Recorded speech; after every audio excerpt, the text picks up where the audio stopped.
Alrighty. Hey everybody, Geoff and Rachel here.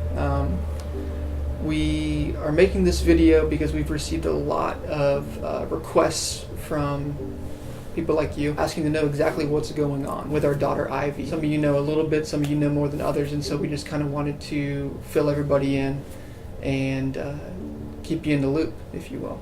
So we're going to start from the beginning. Rachel and I found out that we were pregnant not too long ago. We were super ecstatic. Our son Bear is getting older, and we felt like now is kind of a good time to actually have a sibling coming into the picture. And we were very excited. Found out pretty early on that it was a little girl, and that's kind of what we wanted, the whole boy-girl thing. And we were very excited. We went into the ultrasound for the 20-week scan to look at all the anatomy, the little fingers and toes and all that. And we get there, and we're going through the whole thing. The ultrasound tech is super nice. Everything looks perfect. Her head looks great. We see all of her fingers and toes, her profile, and we're just about to wrap up, and the last thing she said, I want to look at the heart real quick, just to make sure that it looks good. And that's when she placed her probe over the heart, and you can see her entire demeanor change. At that moment, that's when she stepped out and said, I'm gonna get the doctor real quick, I'll be right back. Rachel and I kind of looked at each other and didn't know, was this, what's going on? The doctor came back in and informed us that she had what looked like a fairly severe heart defect, that we would need to go see cardiologists and to get the full picture. I remember for me that was emotional, but I know for you it was a lot. At that point, we were meeting with the doctor, and it went from being a super positive event to all of a sudden everything just kind of spiraled downward. Everything was pretty doom and gloom. And so at that point was when she did refer us to the fetal cardiologist to confirm what her suspicions were, which she made pretty clear to us at that point. So at that point we moved forward, trying to remain hopeful that what they were seeing wasn't true, and that we would get better news when we met with the cardiologist. That was devastating news. I remember we came in so happy, and we left that parking lot just distraught, in tears. Just our first son was perfectly fine. What could possibly be wrong with her? And we left, and I think a week later we had an appointment with the cardiology team at Wolfson's. They did a fetal echocardiogram, which essentially is where they use an ultrasound machine to look at the heart and the way it functions and how it pumps. Prayed like crazy beforehand, just hoping that things are going to be perfect. And as soon as they put the ultrasound probe on there, you could tell that they weren't. And that was very hard. So we had an hour-long ultrasound or echo where we just sat there quietly and just waited to hear the news. We had no idea what was going to happen. That's when one of the fetal cardiologists came in and sat down with us for our first of many Hypoplastic Left Heart Syndrome talks. Hypoplastic Left Heart Syndrome, or HLHS, is essentially the baby's heart is missing the left ventricle, which is that main pump of the heart. That's what shoots the blood that's been oxygenated by the lungs to the entire body. I kind of wish that anything else could have been wrong besides that. And then on top of that, our baby's left atrium was also very small, much smaller than other cases that they had seen. So the doctor ran through all of the steps with us. He explained that she would require 3 open heart surgeries close to birth. I think the first one is about a week, the second one is about 4 months, and then the third one comes around about 2 to 3 years. And even after all of that, the best hope is that she lasts long enough to end up having a heart transplant. And once again, Rachel and I left just going, what in the world? God, what are we doing? Like, how are we going to do this? Immediately, Rachel took to her phone and to her computer and just researched, and it was not good news. So we just prayed and hoped and continued to see the doctor about once every 2 weeks. We went to our next appointment. The news got worse. Yeah. We found out that as rare as HLHS is, our daughter had an even more extreme version where she has an intact atrial septum. Essentially, the top of the heart has 2 chambers. When you are a baby in utero, you have a hole in that septum. Ivy did not have a hole there. She had a wall there. Essentially, because she had no left ventricle at all, the blood flow that went into her lungs had no way to get out. Her lungs from the get-go have been filling up with fluid and look congested, which is not a good prognosis. As poor off as some of these HLHS kids are, the ones that have an intact atrial septum have close to a 0% chance of survival after birth. Once again, we were even more distraught. Our doctor then began to explain that he had one other kid in the past, I think he said 5 years. 5 years that had this. In their attempt to save the baby's life, the baby did not make it. We didn't know what to think. He did say that in Boston, where he trained, they do a procedure called a fetal intervention, where they go in and they poke a needle through the septum, expand it with a balloon, and then place a stent. And when we heard that, we were like, is this what we're gonna have to do? We're gonna go to Boston and do this? So we agreed to letting him send off the information. Rachel and I talked about it, and we said if there's any way we can save this little girl's life, we're definitely going to attempt it. So we sent everything off and left that appointment feeling very down, but somewhat hopeful that things were going to get better. So about a week later, we got the phone call from our doctor that we were denied the fetal intervention with Boston due to a few different reasons. One of them being that her atrial septum was so thick and her left atrium was so small that sticking the needle through the septum would most likely cause the needle to go through the other side of her heart, and she wouldn't make it. Also, her lungs were showing so much congestion. They had little hope of them being able to work after birth. So when we got that phone call, we basically were out of options. We're trying to come to grips with the fact that we didn't think there was anything left for us to do. At that point, we were offered basically palliative care from our doctor post-birth, so that was really hard. So for about a week or so, we tried to come to grips with the potential that we're just gonna have our baby for a few minutes and then no more.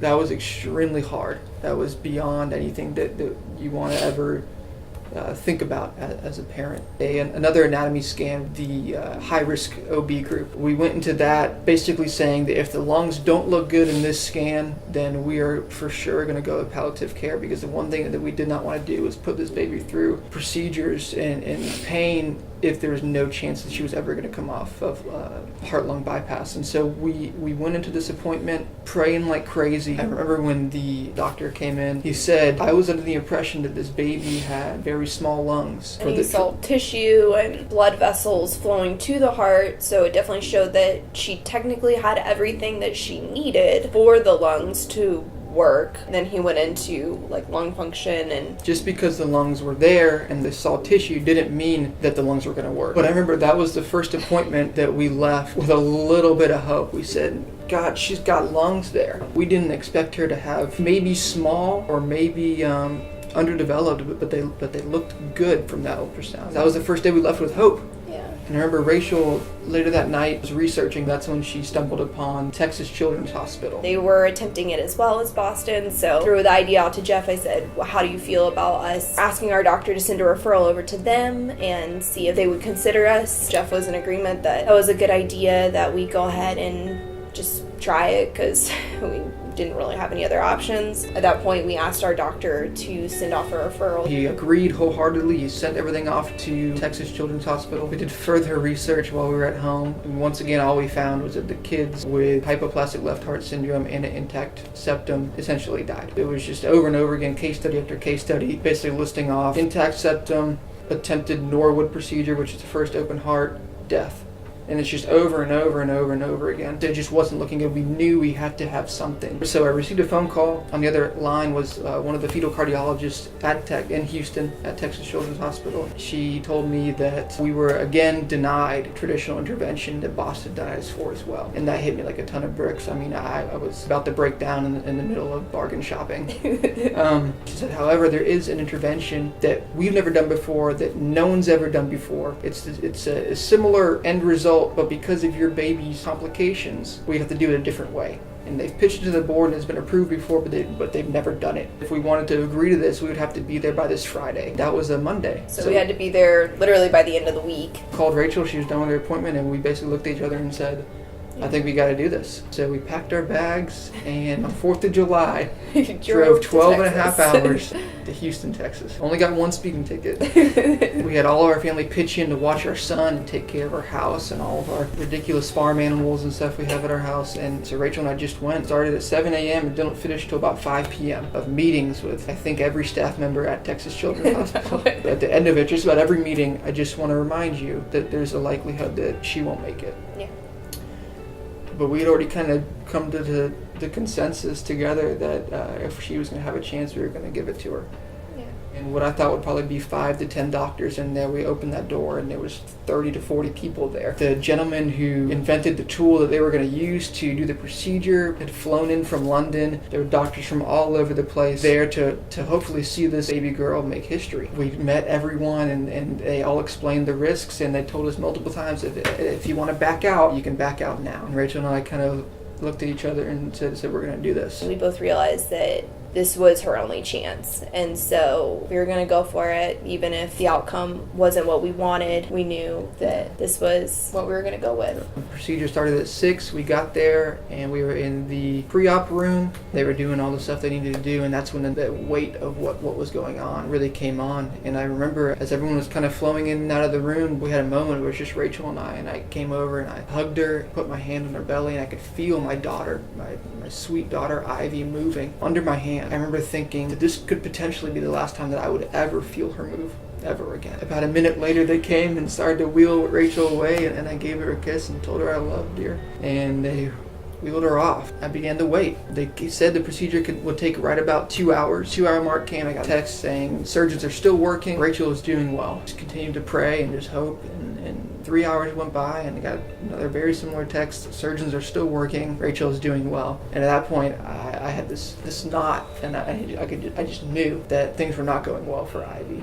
And then the 4-hour mark came. One of the doctors came out. I was bracing myself for the news. I thought I already knew. She looked at me and she gave me a smile and said it went remarkably well. The way they did the procedure was they used a laser to burn a hole in the septum, needle through, balloon, and stent was placed. It went as well as they could have possibly hoped. And I was blown away.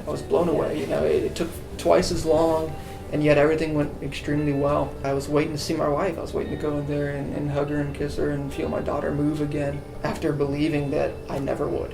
Around the 3rd hour, things really started kind of like wearing off for me, and I started like actually hearing and like retaining things. So I actually ended up being awake for the entire the procedure where they actually went in through my abdomen with the catheter and then the laser that went through, and it was just crazy listening to the doctors talk back and forth to each other. I remember they went in and I could hear them say, like, you know, we're past Ivy's rib cage and we're entering into the heart. They got the laser positioned, and he was speaking to the man who actually invented the laser, and he was like, okay, so I just tap it to get it to work? And the guy was like, yeah, just kind of tap on it with your foot. And he was like, okay. And so he tapped on it. It blew through the septum, and literally the doctor was like, oh my gosh, that was beautiful, it was amazing. He's like talking to the man from England. The man was like, yeah, oh, that really worked, it was amazing. And so everybody was, you know, just blown away by how well it worked. And then he went in and placed the stent, and they followed up with a echocardiogram about 2 hours after the procedure. At that echocardiogram, they could see a lot of flow going through, so a lot of blood flow going through the stent. They're still really unsure as to like why it didn't automatically change.